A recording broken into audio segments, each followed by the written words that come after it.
ancient necropolis known as Meidum is layered in mystery and contradiction. It isn't a particularly well-known site. Certainly it's not as famous as the Great Pyramids at Giza or Dashur, yet its features are, at least in my opinion, just as remarkable. As with so many of the other Old Kingdom sites of ancient Egypt, a close look around Meidum will reveal some astonishing evidence for ancient high technology, and evidence for multiple periods and styles of construction.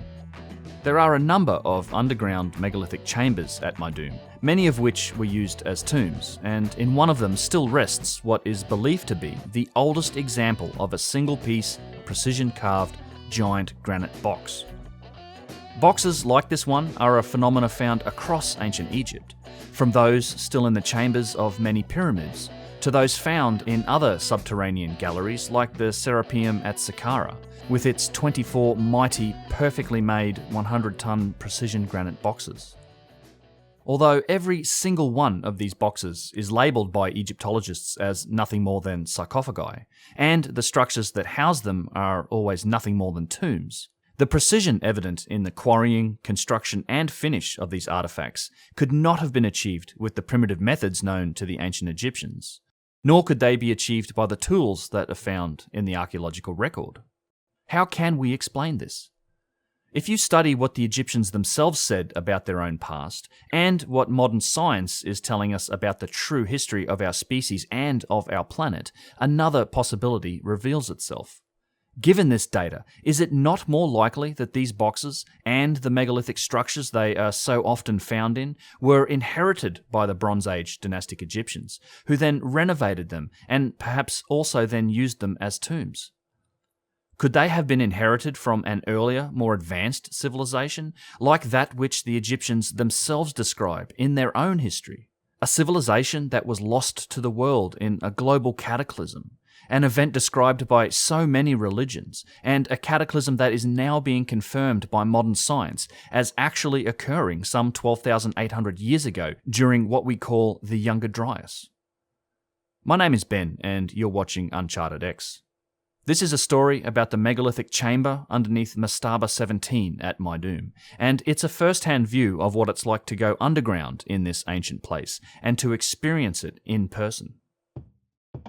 Meidum is the southernmost of the Old Kingdom pyramid sites that are located along the historical path of the Nile River in the Sunbelt region of Lower Egypt. This line of structures includes Abu Rawash in the north, Giza south of that, then down to Abu Sir and Abu Jarab, then on to Saqqara with the Step Pyramid and the enigmatic Serapeum. Next is Dashur with its giant pyramids, and a further distance south we find Meidum. Meidum has been studied in depth by many explorers of the past, explorers like the great Flinders Petrie and later on the Coxe Expedition of 1929, some of which was captured on a few precious moments of silent film. It is these scholars and academics of an older age to whom we must turn for the most accurate and revealing documentation of Meidum. It's been nearly 100 years since any major work was done here, and the sad truth is that the site has fallen somewhat into neglect in modern times. Yet for all that, its mysteries persist, buried deep under the sand and the heat of the Egyptian desert. Visiting this site in today's times is a good exercise for a day trip out of Cairo. It's about 60 miles south of the city, and it takes a couple of hours of fighting the Egyptian traffic in order to get there. Most people combine it with a trip to nearby Hawara, which is the site of the fabled Great Labyrinth of Egypt. Between Meidum and Hawara, I've been out to these places a couple of times myself. The journey out to Meidum, riding in the car, draws an interesting comparison to the same journey made via train by the members of the Coxe Expedition of 1929. Technology has evolved so much in the time between these parallel journeys. Just consider the cameras. In one case, you have a hand-cranked, very low-definition silent film, and on the other, we've got a handheld, stabilized 4K digital camera. For all of the progress of our civilization, our academics' understanding of the true history of this region has remained as still as the pyramids during the last century, despite all the new science and evidence revealed to us in our modern times. Most people today, if they know Meidum at all, know it for this uniquely shaped stepped structure that seems to squat somehow disconsolately in the desert to the south of Cairo. This strange shape is only the internal structure of what once was a true pyramid that would have roughly equaled the huge Red Pyramid at Dashur in size and footprint, being only slightly smaller than the mighty Great Pyramid at Giza. The Meidum Pyramid shared its original slope angle of 51 degrees 52 minutes with the Great Pyramid. You can see the remains of the bricks of the outer structure that formed the pyramid shape scattered all around its base. This outer layer collapsed at some point in the past. It seems possible, even likely, that this outer casing of somewhat inferior stonework was done in a different time period to that of the internal masonry. The outside collapsed because its foundations were built from layers of limestone blocks and sand, and they eventually failed. The core masonry of the pyramid, that which is still standing today, had its foundations built directly into the bedrock. This pyramid was supposedly the second pyramid ever built after Djoser's step pyramid at Saqqara, and the first true pyramid in terms of shape.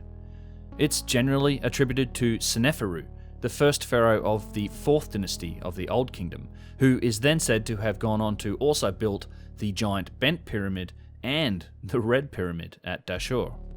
Some people think it was Huni, Seneferu's old man, who first begun the work at Meidum and that Seneferu only finished it. But either way, exactly just how many giant pyramid tombs does one guy actually need?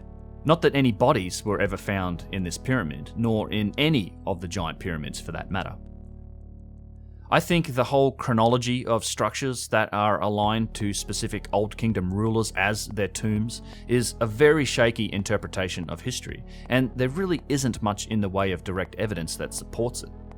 No doubt that these kings existed, and no doubt that they built on and even used these sites, but I do not think that that means that they initiated all of the construction here, nor built everything that we see.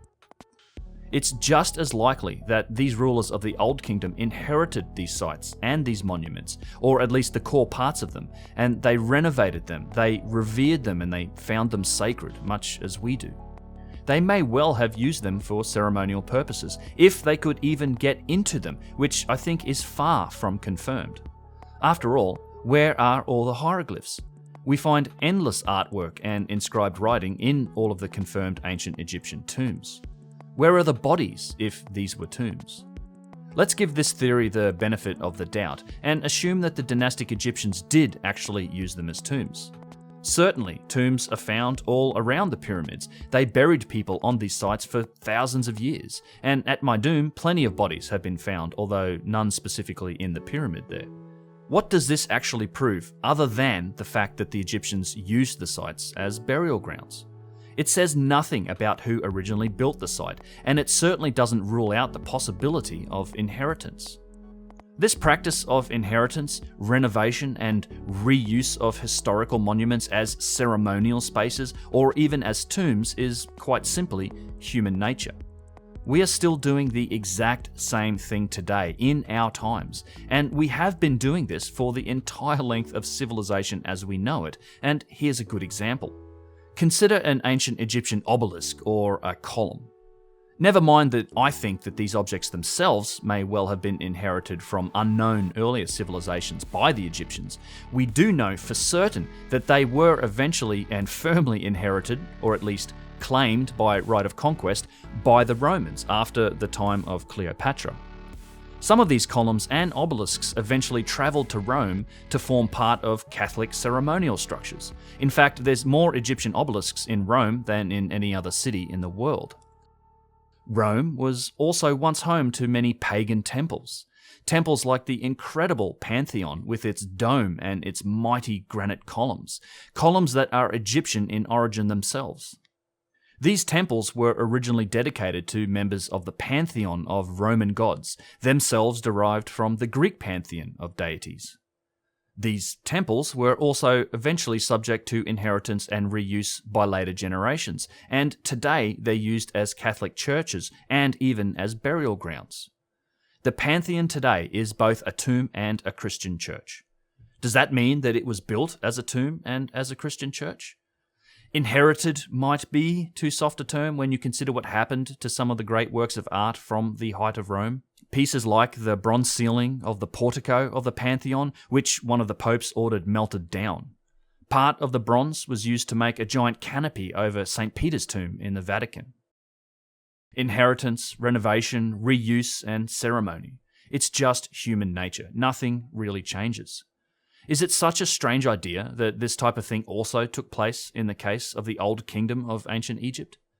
Nothing I have learned over all the years of studying this rules this possibility out.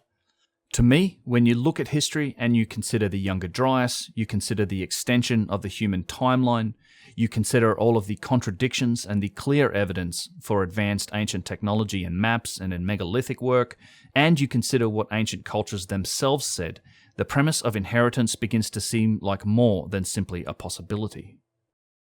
As we will see, there is a huge difference in the level of technology between the various construction styles at Meidum, with the older and deeper layers being the far superior work, yet it is all attributed to the same ruler, all in the same time period.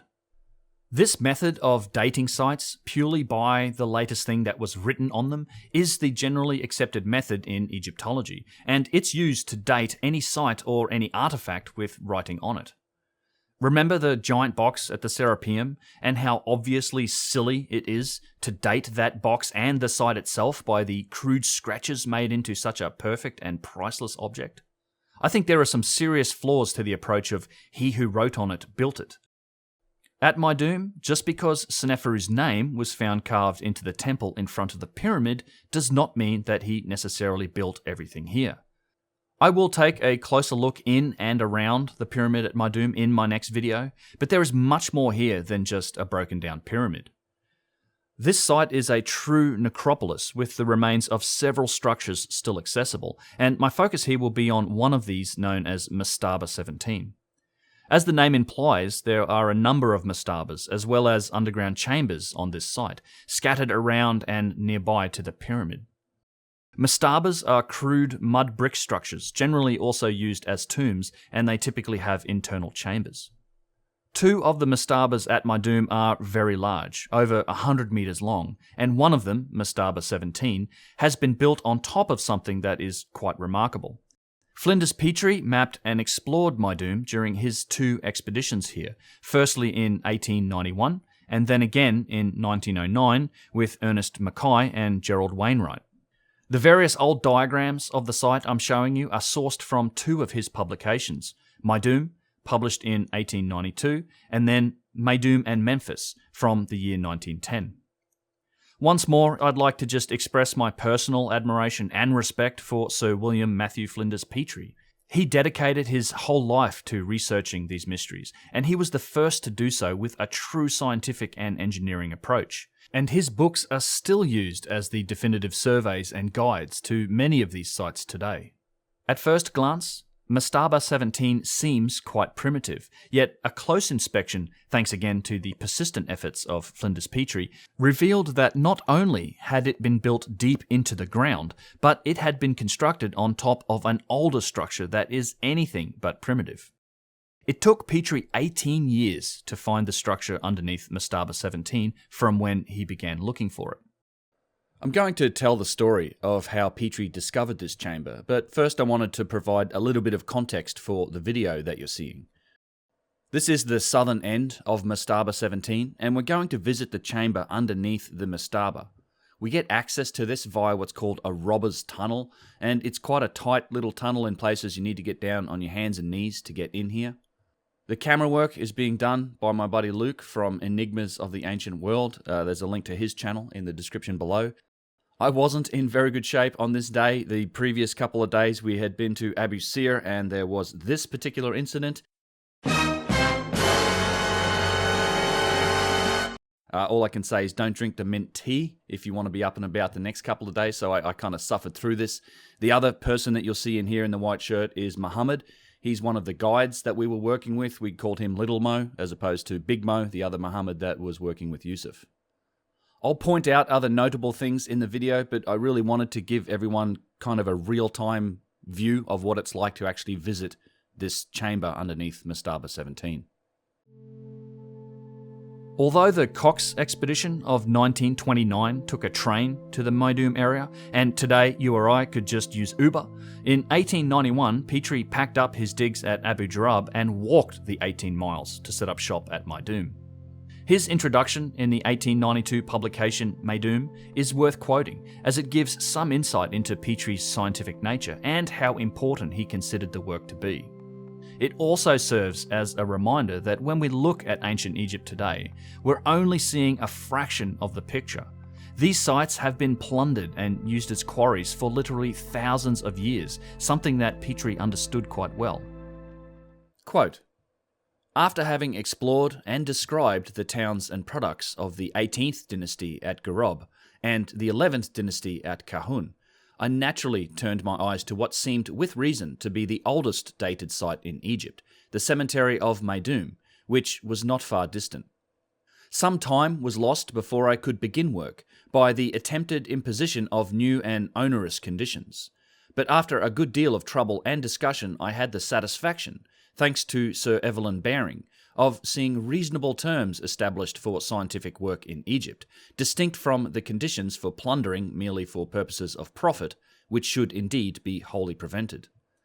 So vast an amount has been altogether lost that the remainder should be rigidly guarded and reserved for scientific examination, from an archaeological and ethnologic point of view, rather than merely for finding inscriptions and bronzes. The present system of allowing native overseers and others to plunder tombs for their private benefit, without the publication of any results, is most deplorable. The pyramid of Meidum is the quarry of all the neighbourhood. Large piles of stone are to be seen in the villages, all taken from there. The desert is furrowed with cart tracks in all directions from the pyramid. Every decent Meidumi that dies has a stone tomb built of pyramid casing. Expert stone splitters live there, who know how, with only a hammer, to split up a 6-ton casing block into long bars of stone, as I have seen them do in a quarter of an hour. The great open quarries on the pyramid side are the sign and the scandal of the present order of things. It is only the vast mass of the pyramid that has saved the tombs of Meidum from utter ruin, and already one block of the sculptured lintel of Rahotep's tomb is gone.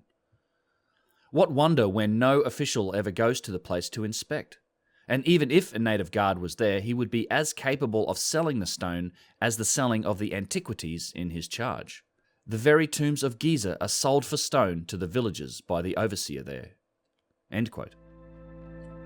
Most of the site was deeply buried in sand and quarry rubble, and Petrie worked for months with his large crew excavating areas around the pyramid as well as at the various mastabas and tombs. Mastaba 17 quickly became a focus for Petrie, as he suspected that it contained a central burial chamber like many other mastabas. As he began excavating and clearing the ground to do an accurate survey, he discovered something unusual. The mastaba itself is one of the largest in all of ancient Egypt, measuring around 100 meters long, but it wasn't simply built resting on the ground.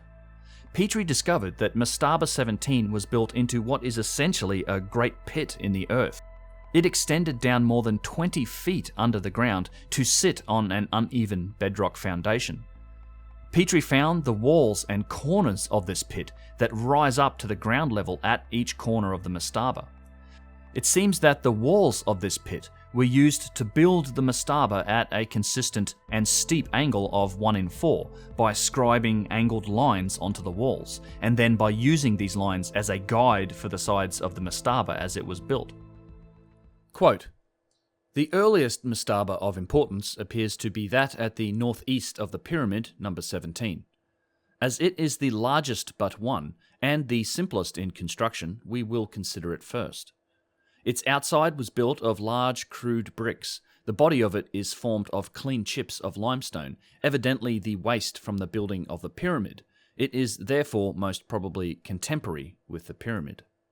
The outer faces slope at the characteristic angle of mastabas, 76 degrees, or an angle of 4 vertical on 1 horizontal.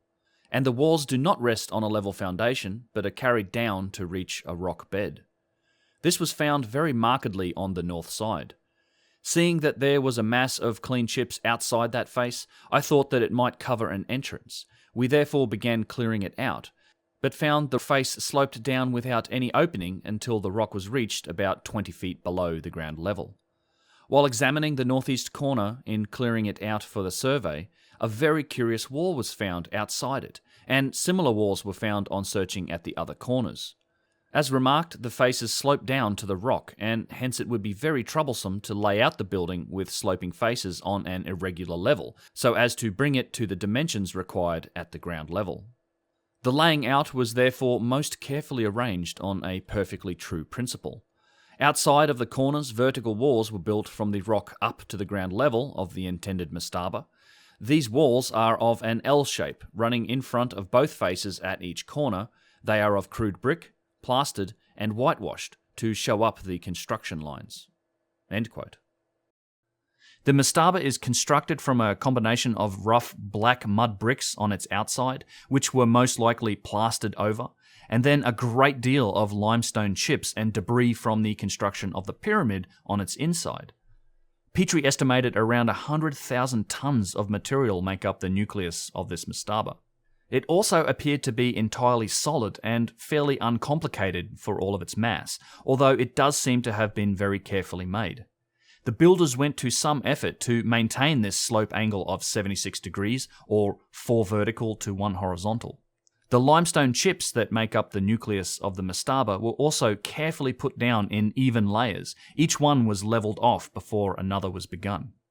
The pit itself and the mastaba built into it are also quite accurately aligned to true north, much more so than the pyramid built right next to it.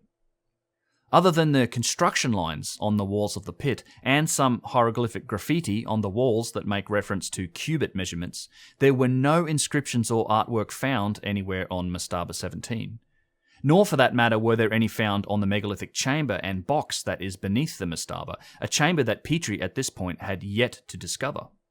Reading again from Petrie's Meidum, quote, "The interior of this mastaba has not been entered in modern times, and the position of the chamber is yet unknown. I had already scraped off the surface of the mastaba on the top, all along the middle, down to clean firm chips, to search for a well, but in vain. I then sank a large square pit with winding stairway in the axis of the mastaba, reaching from about the middle to near the latitude of the north end of the facade. This pit we carried down to 48 feet under the top, a considerable work, but we neither reached a central chamber nor any passage leading to the chamber, as I had hoped we might have done." End quote. By the end of his time at Meidum, Petrie had dug a 48-foot deep trench into the centre of the mastaba, and he'd also excavated extensively around it, yet his attempts to find the chamber were in vain on this expedition. It wasn't until some 19 years later that Petrie again found himself at Meidum. With time and a crew, he set to work enlarging his original cut into the mastaba. This time he extended it to both sides in order to clear enough space at the bottom to work safely, essentially cutting the entire structure in half. Eventually, he discovered the roof of what seemed to be a megalithic chamber, or some sort of structure, with some very large blocks of stone that were set up on an edge. He discovered that the structure had been built into a further pit into the bedrock, below the bottom level of the mastaba, which was itself already some 20 feet under the ground level. Eventually forcing access into this structure, Petrie uncovered a remarkably well-made megalithic chamber. It consisted of a long T-shaped gallery with the leg of the T leading to a large chamber with alcoves and a high ceiling. I just want to take a second to acknowledge Keith Hamilton, who has produced an amazing series of layman's guides to megalithic structures, and he's gone to the trouble of rendering 3D models, including the chamber under Mastaba 17 that you can see here. His work and his website is excellent, and I'd highly recommend it. There's a link to it below in the description. Inside the chamber was a remarkable find, an approximately 12-ton, single-piece red granite box with a matching lid. Quoting now from Meidum and Memphis by Petrie, Wainwright and Mackay, which was published around 20 years after Petrie's first volume on Meidum.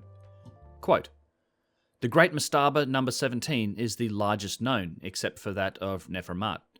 It was certainly by far the best built mastaba in Egypt, and it is the earliest private stone tomb known and contains the oldest stone coffin. The chamber is far grander than that of the pyramid of Seneferu. It is therefore a main subject for examination. Unhappily, not a single hieroglyph was inscribed on it, inside or outside. The section of the mastaba shows how the chamber is built into a pit in the rock, without any opening through the mastaba after it was piled up. The burial must have taken place soon after the chambers and passages were built, and before the piling of the 100,000 tons of stones and chips placed by the pyramid workmen in strata to compose the great mass above. The interior of the sepulchre is a noble piece of work. The long passage is nearly 8 feet high, 4 feet wide, and over 40 feet long. The rounded corners to the doorways are a feature not met with elsewhere. The purpose of them is not apparent, as the sarcophagus is too big to pass the passages, and must have been built in, and the inner burial cannot have been large enough not to pass the corners. The main hall is over 20 feet long, 16 feet high, and 7 feet wide. The great roofing beams can here be seen above the passage and the recess. The size is 218 long, 103.5 deep, and 50 inches wide, weighing therefore 38 tons. The red granite sarcophagus in the recess is probably 50 years older than that of Khufu, and is thus the oldest such known. As compared with the Khufu sarcophagus, it is 3 times as thick. The length and height are the same, but the breadth is 2/3 larger. Its weight is 8.5 tons, and the lid 3.5 tons. End quote. To his dismay, Petrie found that the structure and the box had indeed been plundered in the past. He found the so-called robber's tunnel at the other end of the main gallery to where he originally entered the chamber. This robber's tunnel is the passage through which access to the chamber is still achieved to this day. Petrie and Wainwright believe this tunnel must have been cut by somebody with some knowledge of the location of this chamber, perhaps even the workmen that built the mastaba, as it seems to unerringly meet up with the end of the main gallery. The robbers used a series of charcoal fires to heat up and split the limestone block at the end of the gallery in order to gain access into the chamber. The chamber housing this box is extremely well made, with the characteristic mortar-free perfect mating surfaces between large blocks of masonry. This seems to be a feature of any truly megalithic work. In several places, these blocks have been shaped to turn the corner themselves, rather than forming corners by simply stacking blocks next to each other. This is no simple thing to do, but it does render the structure extremely stable and resistant to earthquakes. We see the same thing, blocks turning the corner, in other megalithic constructions around the world.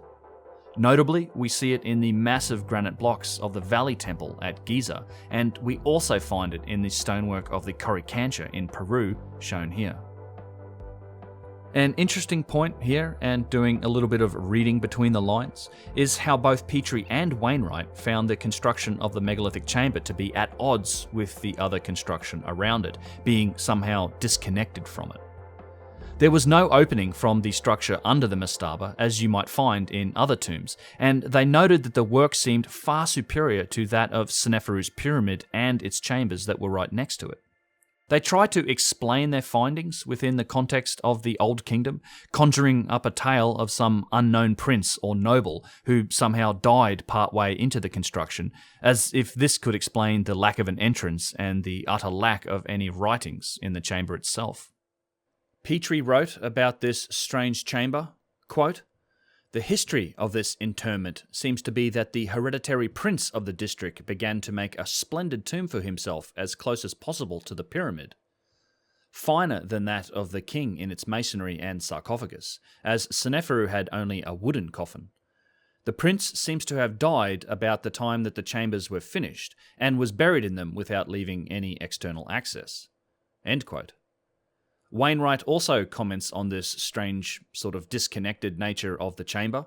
Quote, "There was a curious feature about this mastaba, in that the chamber was built, and the passage blocked with its plugstones, before the mastaba was heaped up, as there had never been a communication between the chamber and the outside." End quote. The jewel of Petrie's discovery was undoubtedly the box and its lid. These have been carved from a single piece of red granite, with an astonishing degree of precision that is evident in its flat surfaces and in its sharp angles. The box itself is thought to be the oldest example of its type. Its dimensions are all listed in Petrie and Wainwright's book, with Wainwright commenting on the precision of the box at least as far as he was able to measure it. Quote, "The sarcophagus was of red granite, of very massive construction, with a cover of the usual early shape. The workmanship is fine, the accuracy of the flatness of the interior having an average error of not more than 0.025 of an inch over a surface of about 6 by 2 feet, and even this variation is in large wide curves. Over the smaller area to the ends, about 2 by 2 feet, the average area drops to only 0.02 of an inch. The interior surface is hammer-dressed and particularly polished, bearing numerous signs of working with a copper or bronze tool." End quote. What else to call machining marks but marks from copper or bronze tools? These were simply the only options if one is to explain this box from within the context of a Bronze Age ancient Egypt, but I think at this point we can probably rest our case when it comes to the effectiveness of copper chisels into granite. When Roger tries chisels made from bronze, the results are disappointing. As you can see, we're leaving a lot of metal and very little stone is flaking off. Petrie found this granite box open with its lid pried ajar, and a long wooden pry bar was also left behind in the chamber. Despite this evident plundering, a body was found in the box. There was no sign of a wooden coffin, and it wasn't a traditional mummy so much as a collection of wrapped individual bones, taken from a body that had been defleshed and then had each bone carefully wrapped in linen. The body was then reassembled and then rewrapped to make it look like a single body. The remnants of a typically primitive burial were also found in the chamber. There were some decorative pieces of wood, some beads, some copper rods, and even some gold foil. There were some funeral vases in the chamber, mostly from pottery, but some also made from alabaster and stone. All were found empty, and there were some of the typical black mud stoppers or caps that the Egyptians used with such jars. The stone jars is still a topic that I want to get into. I promise I will get into it at some point, as I consider most of them to also be inherited objects that were later reused in burial rites by the dynastic Egyptians. Why else make lids from mud if you can make perfect jars from hard stone? It doesn't make sense, yet many such mud lids are still on display in the Cairo Museum. Even though the body and these objects show that the chamber was undoubtedly used as a tomb, none of these things are proof that the box's occupant, whoever it might have been, was responsible for building the chamber nor building the box. It also isn't proof that their original purpose was as a tomb. The lack of any writing to be found anywhere also indicates that this may not have been the structure's primary purpose, but rather a reuse in later times. Who knows how old this body was, and it's a pity that the remains of this box's last long-term user are no longer with us for modern DNA or carbon dating testing. These remains were eventually transported back to London by Petrie, only then to be destroyed courtesy of World War II and the Blitz. We humans are a fairly violent bunch, it seems, and at times like this I'm reminded of a quote from my favourite speech by one of my favourite people, Christopher Hitchens. Do I, who've read Freud and know what the future of an illusion really is, and know that religious belief is ineradicable as long as we remain a stupid, poorly evolved mammalian species, think that some Canadian law is going to solve this problem? Please. No, our problem is this: our prefrontal lobes are too small, and our adrenaline glands are too big, and our thumb finger opposition isn't all that it might be. And we're afraid of the dark, and we're afraid to die, and we believe in the truths of holy books that are so stupid and so fabricated that a child can, and all children do, but as you can tell by their questions, actually see through them. A link to his full address is below in the description. I'd highly recommend it to anyone. The topic he was talking about is free speech. I wish that Hitch and his stinging rational wit were still with us today, although given the current state of society, he might well be happier that he isn't. I'm pretty sure he'd be banned from social media at this point if he were. In fact, I'm kind of surprised this video is even still available, and that the tech monopoly hasn't groupthinked their way into revising history enough to remove his clearly insidious ideas about things like free speech. I'm sure they're working on an algorithm for that. Watch this space, I guess. Back to the topic at hand. If you've watched my channel before, you'll know that I find these single-piece precision-carved boxes to be fascinating, and that I find their manufacturing very hard to explain from within the context of Orthodox history and from what we know about the capabilities of the Bronze Age dynastic Egyptians. What might a modern investigation of this chamber and of its box reveal? Why would we not use our modern precision metrology tools or new techniques like hyperspectral imaging in order to examine this box and shed some light onto its secrets? I certainly think this is something we should be doing.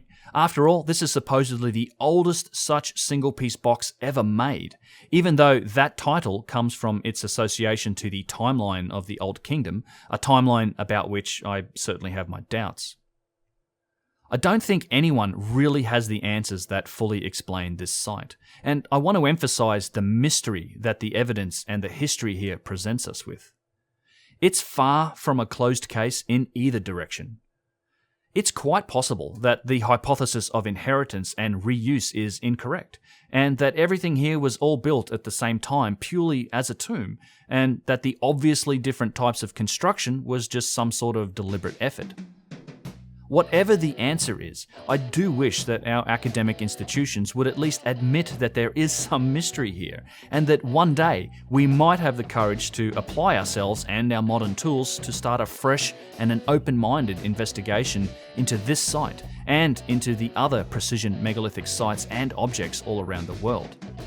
Personally speaking, I find the different construction styles between the megalithic chamber and the mastaba on top of it to be a real contradiction in the Orthodox story of history, and it's a contradiction to the development of the ancient Egyptian civilization. This contradiction in technology and in construction techniques is something I find that's repeated on ancient sites all over the world, from South America to Egypt. Perhaps it's time that we acknowledged this and took a fresh look into these mysteries of our past.